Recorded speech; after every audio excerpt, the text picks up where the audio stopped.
Hi and welcome to Crash Course Catholicism, a podcast about Catholic teaching and why it makes sense. I'm your host, Caitlin West.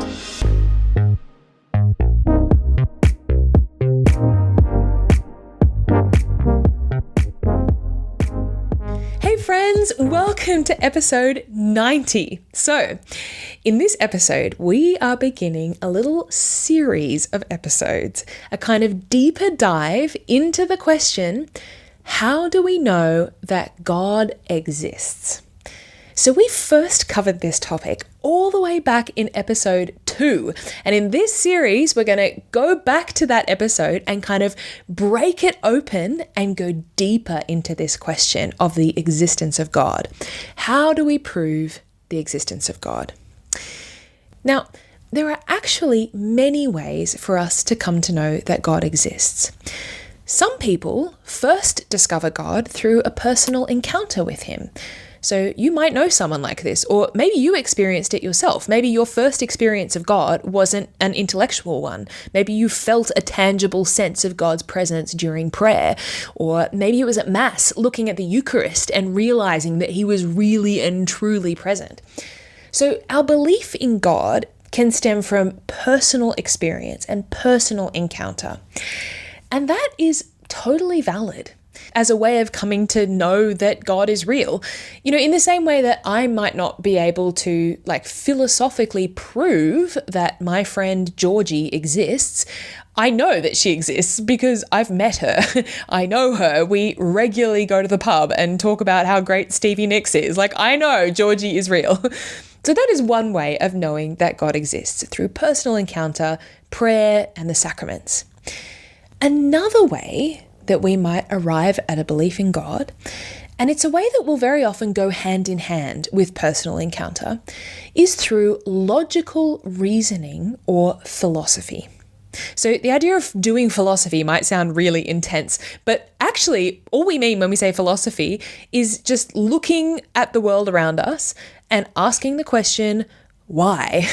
Why do we exist? Why are we all here? What is it all for? This is a very natural question for us to ask. I don't know if you've ever gotten into a why loop with a toddler. I used to work as a nanny when I was in my 20s. And let me tell you, I had so many conversations like that. You'd be trying to convince the kid to go to bed and you'd be like, okay, it's time for bed. And she'd be like, why? Because it's nighttime. She's like, why? Because the sun has gone down. Why? Go to bed. Okay, so this is a very natural question that we ask from a very young age. It's a very human question to ask, and it's the question that lies at the heart of philosophical inquiry. And asking this question, why are we here? What is it all for? This is something that people have discovered, over millennia, that if we pursue the answers to those questions honestly, there is a good chance that they will lead us to a belief in some kind of deity or God. And in fact, this is what many of the classical pagan philosophers discovered. People like Plato and Aristotle, they discovered that philosophical reasoning can lead us to a belief in God. Not necessarily to the Christian God directly. I mean, that takes a few extra steps, but it can at least lead us to a belief in an all-powerful creator, a mind behind the universe. And in fact, both of these processes, personal encounter, personal relationship with God, and logical reasoning, are both incredibly important. I mean, we can have all of the philosophical knowledge in the world, but it won't get us very far if we never actually get to know God personally. And then on the flip side, a personal relationship with God will be strengthened and nourished and matured once we go deeper into our knowledge of who he is. So there are many ways of coming to know that God exists, but the main focus of the episodes in this series is going to be on that kind of philosophical exploration of the question. In this episode, we're going to start by looking at the first 3 of Thomas Aquinas's 5 ways. And then in the next episode, we'll look at the 4th and 5th ways. And then after that, we'll look at some other proofs for the existence of God that don't come from Aquinas. And then finally, we'll do an episode on some objections to belief in God and how we might answer those objections. But I kind of preface all of this by talking about other ways of coming to know God to kind of remind us that this isn't the be all and end all. Like, philosophy is important and this kind of thinking is really important, but we also simultaneously need to be fostering, our prayer life and our personal relationship with God alongside this kind of intellectual inquiry. Okay, so we're beginning with Aquinas' 5 ways. Now, you've probably heard of these before. These are 5 philosophical arguments for the existence of God. They've been incredibly influential in the philosophy of religion. They're some of the most famous arguments for the existence of God. So that's why we are beginning with them. We've grouped the first 3 of these ways together in this episode very deliberately because they are essentially different versions of the same kind of argument. And it's a kind of argument that we call a cosmological argument. So that's a really fancy term, a cosmological argument. Basically, all it means is that we look at the things around us that we can see and touch and taste in the world, and we make observations about the stuff around us, and then based on those observations, we follow a train of reasoning that leads us to the conclusion that there must be a God, someone who created the universe. So that's what a cosmological argument is. The process of looking at what we can see and touch and taste and letting it sort of lead us to what we can't see, these bigger truths about God. So this is actually a kind of thinking that we do all the time as human beings. Even when we're not doing philosophy, we use the things that we can see in order to arrive at beliefs and conclusions about the things that we can't see. So for example, if I see steam rising from a pot on the stove, I might come to the conclusion that the oven is on. And I might not be able to see that the oven is on. Maybe I can't see the knobs or the hot plate. All I can see is the steam. But based on that observation of the effect, I come to a conclusion about the cause, i.e. the oven. At other times, we also use our observations of physical things to arrive at conclusions about non-physical, invisible things. Again, not necessarily when we're doing philosophy, just in our everyday life. So for example, we can think about our experience of love. So have you ever been in a situation where someone does something really selfless and kind for you, and then the thought just pops into your head, wow, that person must really love me. In that moment, you can't see or touch or smell love. Okay, it's not a physical, material reality that we can measure empirically or scientifically. Instead, we rely on our observations of the physical effects of love. So I believe that my friend loves me, not because I can see the love, but because I can see that she helped me to move house, or she brought me a meal when I was sick. Okay, so we use our observations of the effects that we can see to arrive at conclusions about the causes, things that we can't see. And that's the kind of thinking that we are doing with the cosmological arguments, beginning with the stuff we can see in the world around us and asking what caused those effects. Why is the world the way it is, and where does it all come from? So this is what Aquinas does. He begins by looking around at the world, and he makes a few key observations about what he can see in the world around him. He observes 3 things. First of all, he observes that things in the world change. Secondly, he observes that things are brought into existence by other things in the world. And thirdly, that everything that comes into existence could also just as easily have not existed.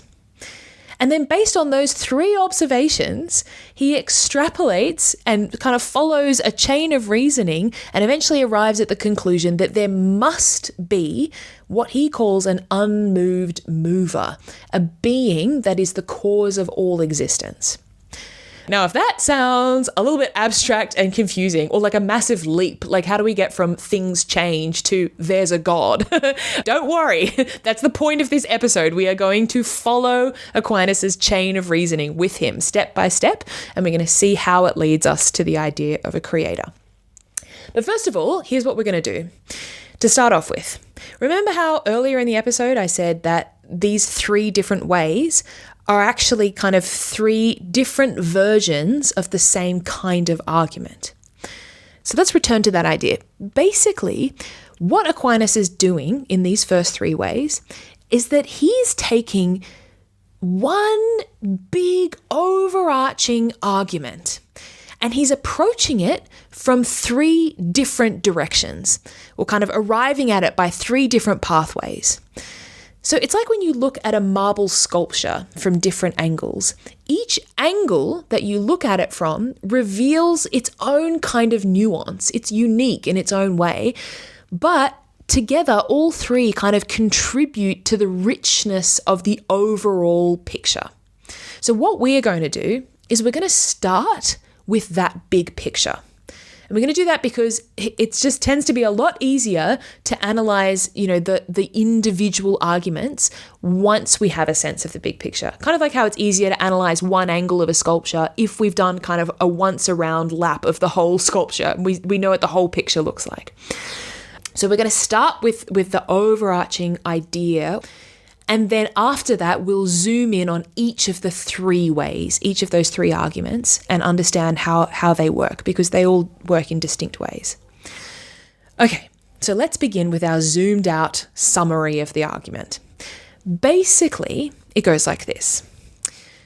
When we look at creation, let's say we step back and we look at all of creation, we can see that it is essentially this dynamic sort of moving network of changes where things are constantly coming into existence and then growing and changing or moving, and eventually they die or disintegrate, and then new things come into existence and grow and change. So by way of analogy, we could think of it kind of like a garden, right? Where we see flowers and plants like putting up shoots and then growing and then eventually dropping seeds and dying, and then new flowers grow, and then the whole system exists in this continual interconnected, interdependent web of changes and beginnings and endings. Now, when we look at that beautiful, complex series of changes, we look at the garden of creation, we can ask the logical question that comes to mind whenever we see something that is so complex and intricate and ordered. We can ask the question, why is that there?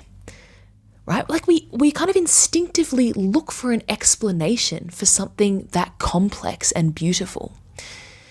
Now let's say that we ask that question, okay, why is that there? Why is creation there? And someone else responds, well, there really is no why about it. It just has always been there, right? It's an infinite series of changes that just stretches all the way back through time into infinity. So for instance, let's take a single flower, right? That flower exists because the flower before it dropped its seed in the soil, and then the rain and the sun helped it to grow into a flower. And then that flower existed because the flower before it dropped its seed, and then the flower before that, and the one before that, and before that, and on and on and on into infinity. Okay, and that's the answer. Everything that exists now exists because of all of the things that came before it. This is all just a process of change and birth and death that has always existed. Now let's just run with that answer for a bit. Let's just say that all of creation is just this infinite series of cause and effect that stretches back forever and ever and ever. So we can think of it like a timeline, right? And we can look at it going on and on for infinity. Now, theoretically, at least, this is actually plausible. And in fact, Aquinas doesn't necessarily take issue with the idea of creation stretching back through time into infinity. However, while this is a plausible explanation that creation has just always existed, it's not enough. It doesn't fully answer the question, why is this here?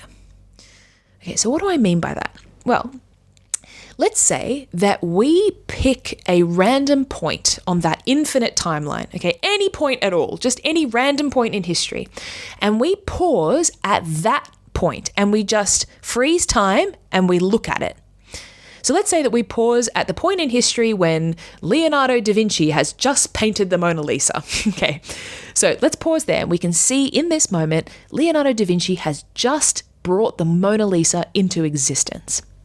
Now, if we ask that question, why does the Mona Lisa exist? The answer is obviously because of Leonardo da Vinci.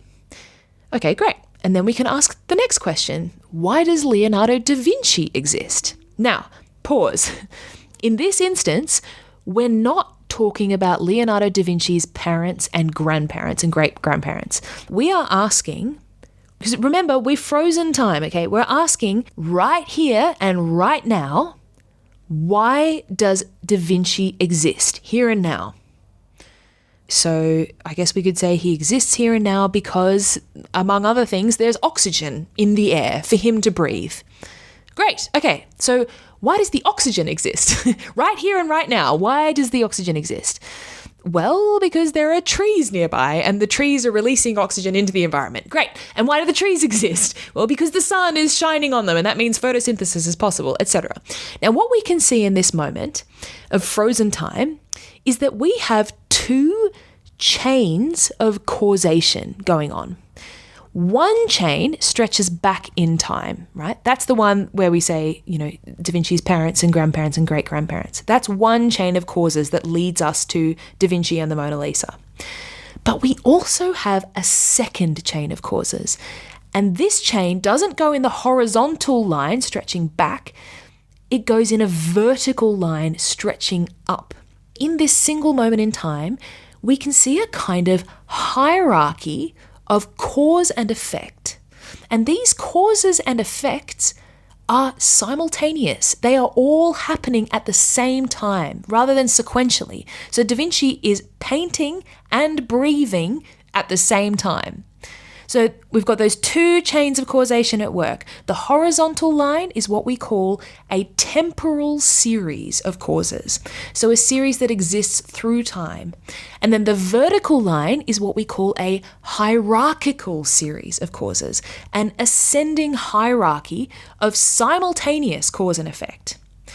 Now, whenever we ask that question, why is this here?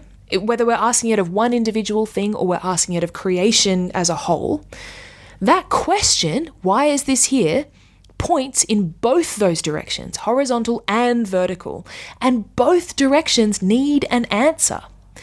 Now, a temporal series of causes on the horizontal line can theoretically go on forever and ever and ever and ever.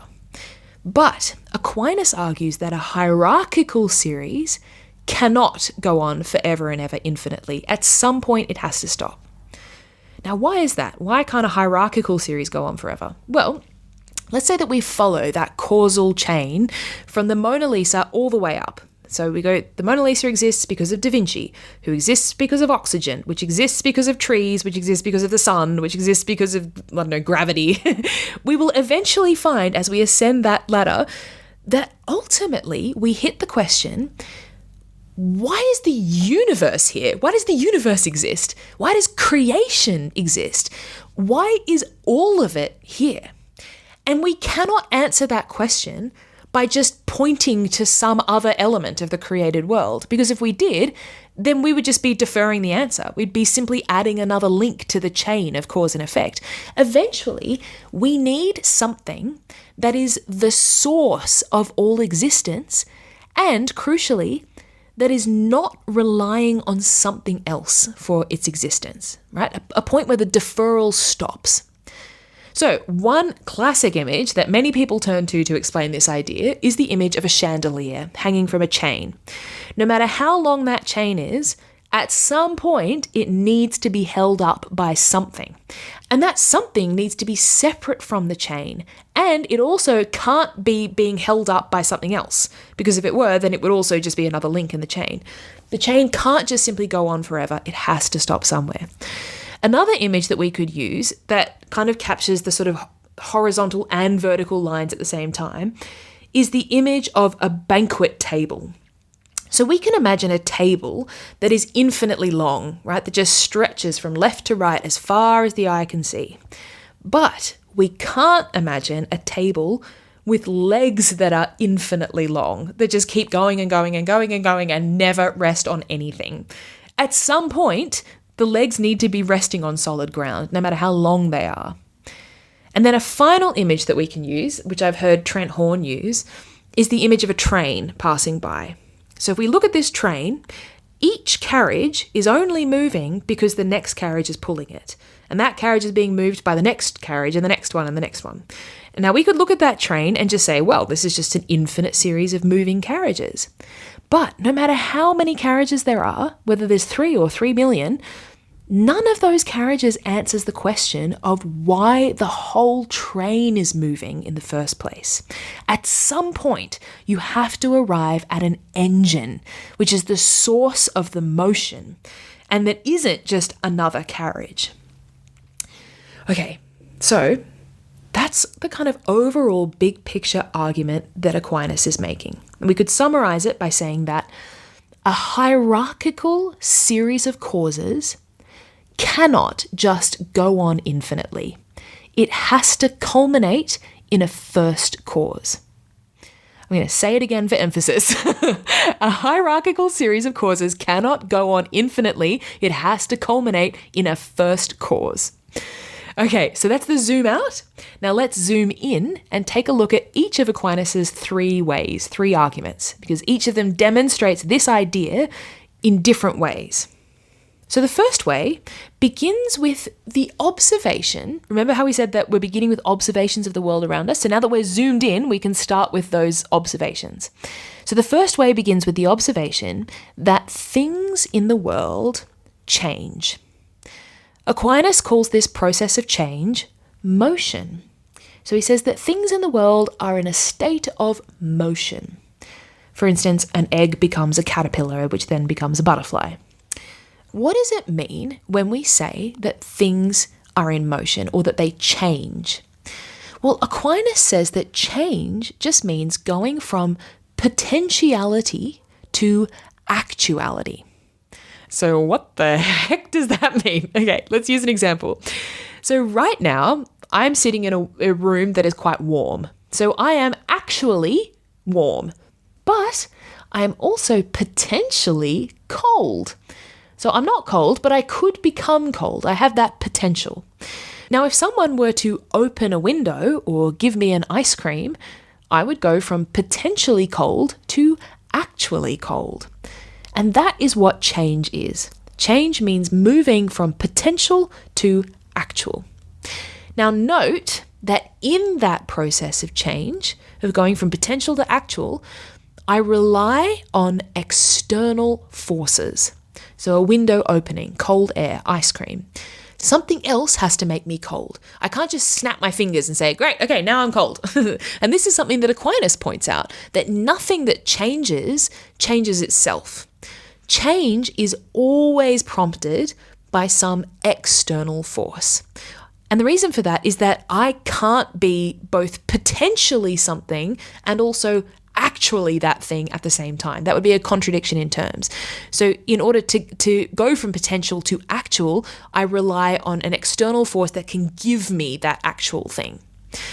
Now, if I were to look at the world around me right now and really think about it, I would see a network of changes occurring. And all of these changes rely on each other and they are prompted by each other. So let's think about if I turned the kettle on to make a cup of tea. In that moment, the water starts to get hot. But it's only getting hot because the kettle has been turned on. And the kettle could only turn on because it's drawing power through a power board. And the power board is only working because the electricity plant is supplying power to it. Now, if any part of that chain were to become disconnected, so if the electricity cut out, for instance, then the water would stop heating straight away. So that's an example of a hierarchical series of changes, where the whole chain is in this process of motion or change that's influenced by all the other things in the chain, and they're all occurring simultaneously. And if we followed that chain of motion all the way to its end, we would eventually have to arrive at something that keeps the whole system in motion, just like Trent Horn's example of a train. Another example that Edward Feser gives is actually an expansion on an image that Aquinas uses in his description of the first way. Aquinas talks about a hand moving a stick. And Edward Feser then expands on that by saying, okay, imagine we have a hand that's holding a stick and then it uses the stick to move a rock. In that moment, the hand and the stick are both causes of the stone's movement, right? However, the stick is what we call a secondary cause, while the hand is what we call a primary cause. So what do we mean by those two terms, secondary and primary cause? Well, this is how Feser puts it. He says, the stick moves the stone, but not by its own power. By itself, the stick would simply lay on the ground inertly. It can only move the stone because the hand imparts to it the power to move it. The stick has causal efficacy only insofar as it derives or borrows it from something else. By contrast, the person who uses the stick is a primary cause insofar as his causal efficacy is built in rather than being derivative or borrowed. Now, when we look at all of creation, we can see that ultimately the process of change is always deferred. It always relies on something else. And if we follow that process all the way to the end, we arrive at the need for what Aquinas calls an unmoved mover. Something that has set off the whole chain of motion and sustains it in motion, and that doesn't borrow from anything else. So here we can return to the image that we used in episode 2 of the Rube Goldberg machine, right? This process that we look at and we're like, okay, this machine is in motion, but who set it in motion? And also, who is keeping it in motion? Why is it still going? So that's Aquinas' first way. Now, the second way begins with a different observation. So the first way began with the observation that things change. The second way begins with the observation that things in the created world come into existence. Now, just like how everything that changes relies on something else, Aquinas points out that everything that comes into existence also relies on something or someone else to bring it into existence.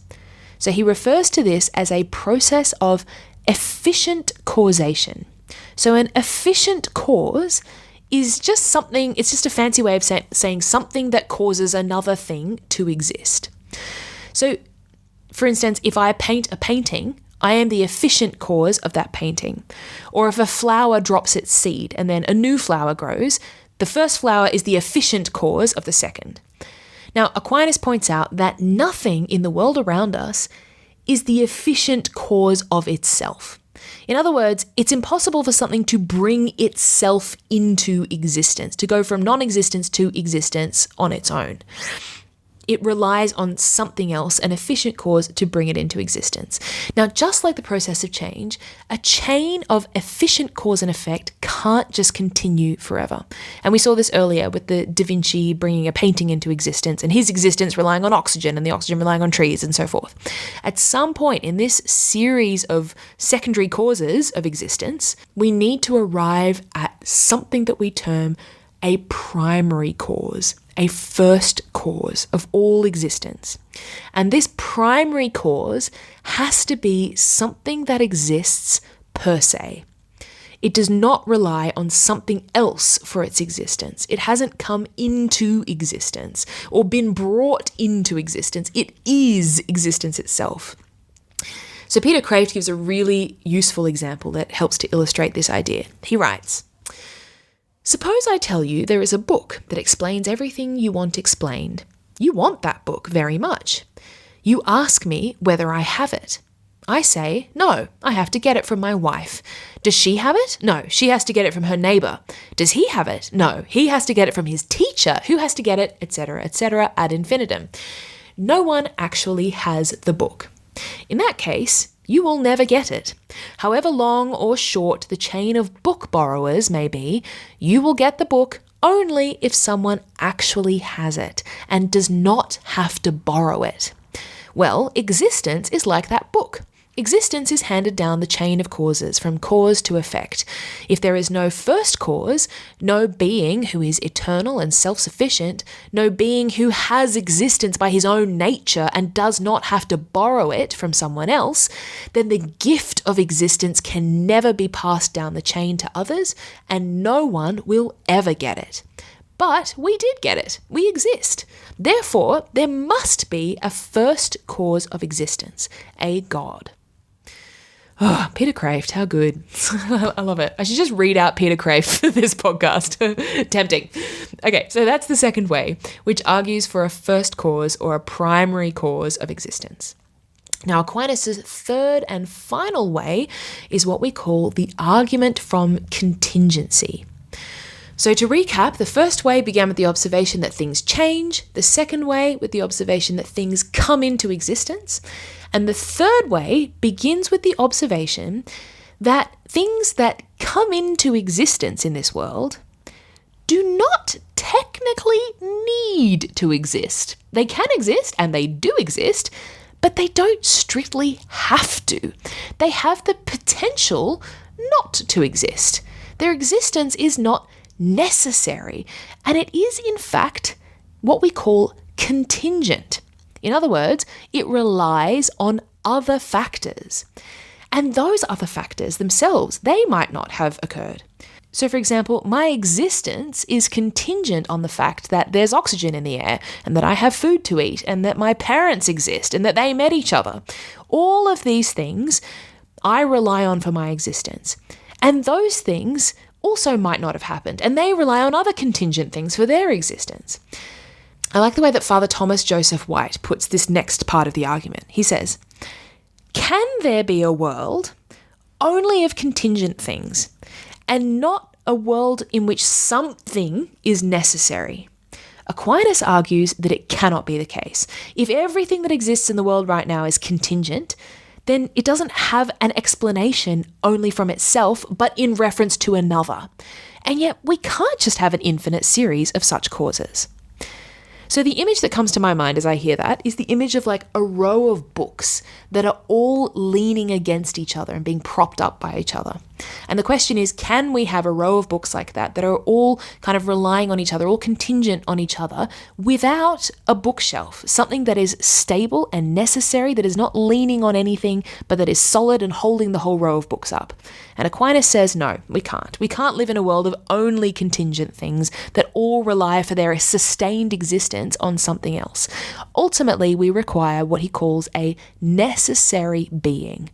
Something or someone that does not rely for its sustained existence on anything else, but that necessarily exists, that could never have not existed, and from which all other contingent things ultimately draw their existence. So we can also return to the image of a garden that we started with, where you have flowers and plants that are all appearing and growing and disappearing.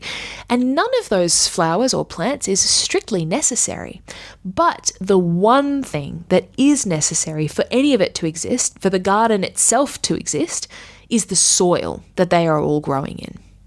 So all of these flowers are relying on each other, but the whole system is relying on the soil.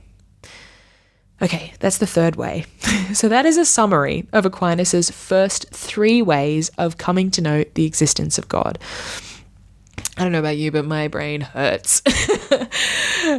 So whether we call it an unmoved mover or a primary cause or a necessary being, Aquinas is ultimately arguing across these 3 ways that at some point when we look at creation, it is not enough for us to say that creation has just always existed, because creation does not explain or account for itself. Nothing in creation has existence itself in itself. Everything depends on something else to exist. Everything in creation relies on other things. And we can't just have an infinite series of deferrals, right? No matter how long creation has existed for, at some point, we can see that it needs to have been generated and sustained by something outside of itself that does not rely on anything else for its existence, that is existence per se. Okay, now as you have probably noticed, this is a kind of mind-bending topic.